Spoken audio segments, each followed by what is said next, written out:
Doesn't light act as a wave? So you guys just Of course. No, but I know. Legitimately, I think that's a reason. I was just trying to troll them, man. Yeah, I know. It's fun. I don't think you're trying to troll him. I think you're stupid. Yeah. And I had no part in this. stupid. I had no part in this. That was That's always the actually risk way I more would fun take. than I thought. What? Yeah. Wait, but I had a... Okay, James. I had a question for something that Arctrace brought up earlier. Doesn't, he mentioned something about the waves, but doesn't light act as a wave and a particle? Yeah. Like the principle of duality? Mm-hmm. So how can they hear us if it acts as both a wave and a particle? I think now that you discovered that, they won't be able to anymore. Oh, I see. That's how physics usually works. Let's see some jump cancel shines. I feel like if anyone in our region at all can do like the peach shine, jump cancel shine.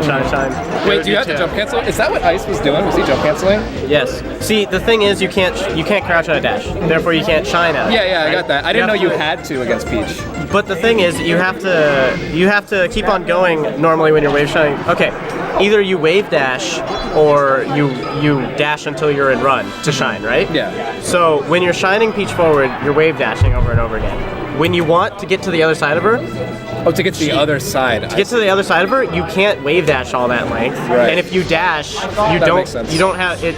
It's like it's such a finicky spacing, you know, because it's like it's too long to wave dash, but it's too short to get into the run state. Right. So you have to jump cancel. Yep. Actually, okay, only on no SDI away, or maybe even one SDI away. Well, he's talking about getting to the other No, side. I know. If you can actually do a perfect wave dash out of shine and then walk through her and shine. It does work. And that's true? That is true, yes. But not if they SDI away. Not if they, at minimum, 2 SDI. It might not work on any SDI way, I'm not sure. And that actually is an important mix-up. That's important information because Peaches will normally mix up SDI away and SDI in. So if you don't need it, but then again, if you don't want to be making it a 50-50, right? That's the whole point of learning how to do that. Is to be like, I don't want it to be a 50-50. Yes. I want to just always be able to because obviously even on the SDI in, you could still do the jump cancel and that would still work. All right, well, where this is happening, Seth got up a stock somehow. That means no ledge camping yet. Even if he maintains the lead throughout the entire game, Dom will start ledge camping eventually. Yep. On our second game that we played off stream, I had a 2-stock. Like at first I thought, on the first game, like okay, it makes sense that he's ledge camping me because I'm on my last stock as well. He has a lot of momentum. Like if he gimps me, it's really bad for me and could probably spell the end of the set because of that momentum stuff. No, I said that on commentary too. Like if you lost that first game, like it'd be a big deal. Yeah, because it would make you less confident in the patient strategy the second time. Yes. I think you would be less likely to commit to not committing. Exactly. I realize that too. And the thing is, on the second game that we played, I had 2 stocks and he was at 120 and he camped the ledge for 3 minutes. Like that's definitely just kind of a mind game. Well, he did say he was trying to stir the pot that game. Exactly. Like, I think it was partially outside factors that it was a big deal that he wants to kind of hammer the point home. Well, that's the worst thing I've ever heard. I'm a big proponent of like keeping everything inside of the game, solely for the reason that I want to be the best at this game. Sure. I don't want to like. Do you actually want to be the best? Yeah. What kind of fucking question is that? No, every single person that I ever play, I want to be able to beat. I don't care if I beat them right then. I just want to be better than them. You know what I mean? No, I understand that. I mean, I just feel don't. like everyone should feel that way. No, because there's a certain reality to it, right? You understand how much you would need to practice for that to be reality, right? I mean, so people definitely have a certain greater propensity than others. Nobody who is top 6 right now has like not gone through a phase where they practice like 3 to 5 hours a day every day. Yeah, you know? but like practicing is so fun. I don't mind that at all. Sure, but do you? Okay. But is it? Yeah, like I wouldn't mind doing it, but will you actually be able to do that in your life? Like with life going on, I can't find the time right now, which is why I absolutely find the time just because I enjoy punishing a CPU and my. It has nothing to do with TVs enjoyment. in my room. It has to do with do I literally have that much time to take out of my day for Melee? Well, the thing is, I think that a lot of people, if they're passionate about something, make time. like you have a lot more time than you realize. Sure. And I think, But then if I did do that, my life would be nothing but school and Melee. Literally nothing else. You know? I mean, in my situation, I know that to be true. I mean, like, personally, I don't see anything wrong with that. Outside Sure. of my own reality, I realize that there is something wrong with that, probably. No, and I understand that. I'm not trying to criticize you if that's the mentality you want to take, but for me, that's why I say my goal is not to be the best in the world right now. Well, Because if it was, then I would be making those sacrifices in other my parts goal, of my life. My goal is more like everybody that I face on a regular basis, I want to be able to beat them, you know? Once I'm in a different situation, like I have the money to like travel to nationals, I have the time to travel to nationals, and I actually see myself like being able to beat bigger people at nationals, I have that passion, and it tends to build in me where like if something like that happens, I'll be like, okay, I want to practice way more. And but right now, you're not playing to be the best in the world? I consider it sort of a journey that builds upon itself if you have the potential. You know what I mean? Like I probably would have stopped trying. I think everybody has the potential to get top 100 though.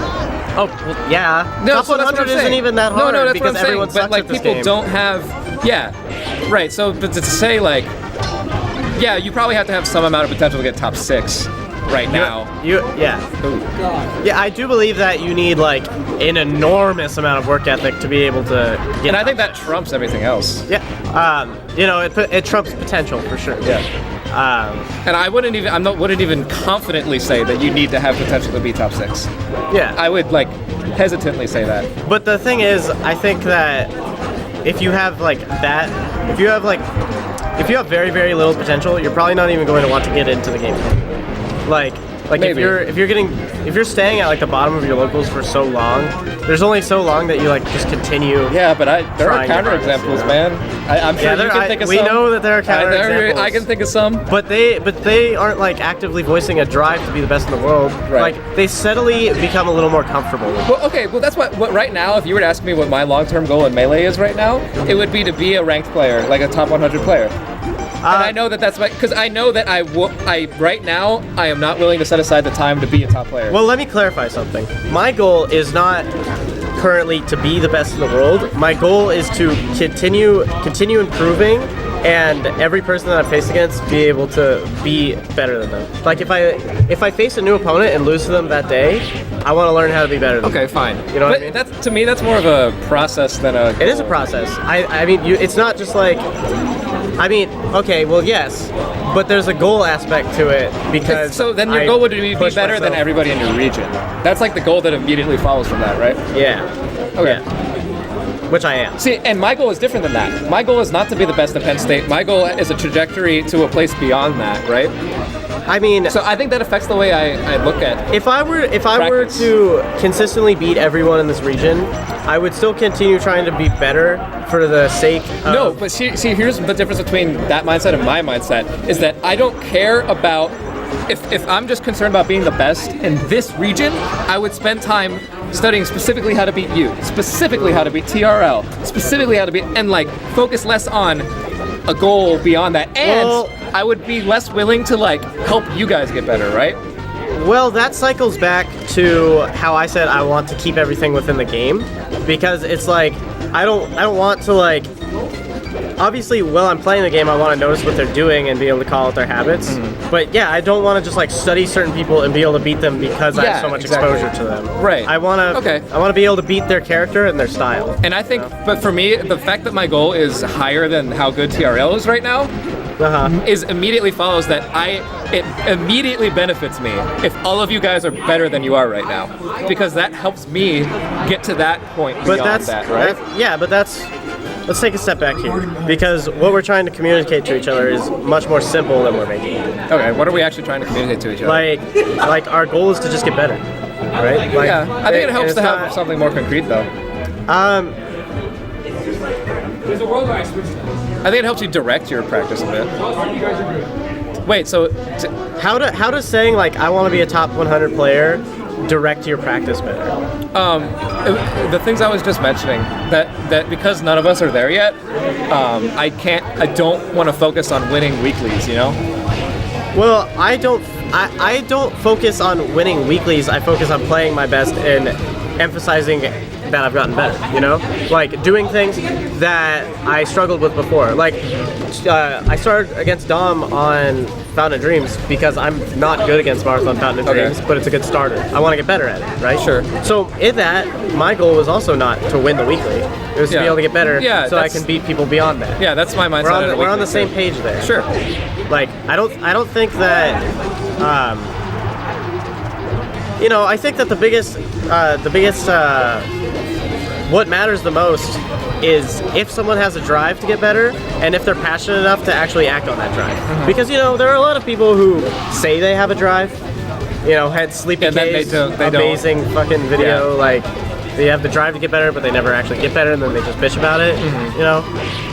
But a tangent from that, it's actually at first sort of hard to learn how to learn this game. You know what I mean? Learning how to learn anything is a skill. Yes. And I think that's why I think video games have been probably the most positive influence that video games have had on my life is they taught me how to learn. It's I mean, it's something that like employers all over the world emphasize practically the most. It's the idea of problem solving. Yeah. You know, if you learn, like you can be posed with a problem. And like developing a process that like helps meet your goal, right? Yeah. Like a process of getting better. And my process is just getting experience, like by playing people and stuff. Really? You know, That's not my process at all. I understand that some people are good at that process, but I find that when I focus on, okay, I'm going to invite people over for friendlies all the time, and I'm just going to play friendlies every day of the week, I don't grow as fast as when I set aside an hour or two a day for solo practice and analysis. For me personally, I mean, those things honestly just kind of come naturally to me because I'm just always on free time watching videos because I'm obsessed with this game. Okay. But I make sure to have active learning going on as I'm doing it. You know what I mean? Sure. And that's kind of what I say. That's something that I developed. You know, for not dedicating to 3 to 5 hours a day. You know, because I have to choose. I only have like most of the time like an hour to 2. I see what you mean, but you can still I won't say like, oh, I practice 30 minutes instead of an hour, like I'm not gonna get as much better, you know. I think there's a line between when like you're actively learning and enjoying things and overworking yourself and making it worse for yourself, you know what I mean? You mean in terms of like how, like committing to committing to a schedule? I mean, this is a video game, and if you treat it like work, you're probably gonna end up hating it, you know? Yeah, but no, that's what I'm saying. To be the best in the world, you have to do it that much. Like, you have to practice that much.